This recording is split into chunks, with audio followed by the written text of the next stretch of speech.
Anche il Consiglio Comunale. Striscione. Non dobbiamo perdere il tempo. Noi cittadini pretendiamo che questa piscina venga aperta. Pretendiamo che l'amministrazione dia risposte. Vogliamo che questo comune abbia le pareti di vetro perché dobbiamo vedere attraverso quello che succede, quello che non succede.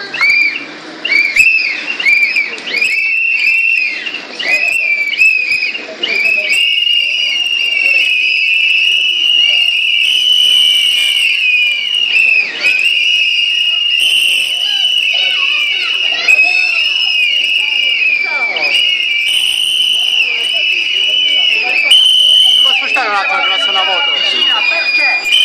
Una struttura costata milioni di euro. Rischiamo che venga a deteriorarsi sempre di più.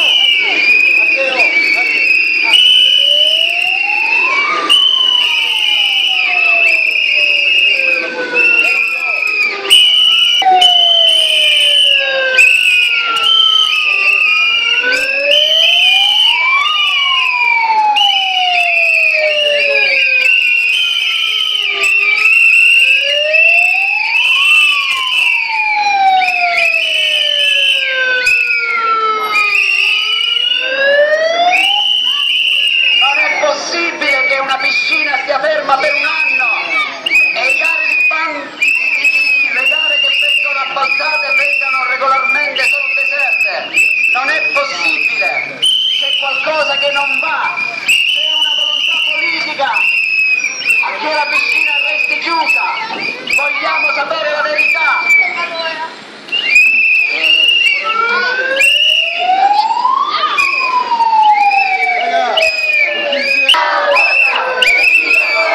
Avanti.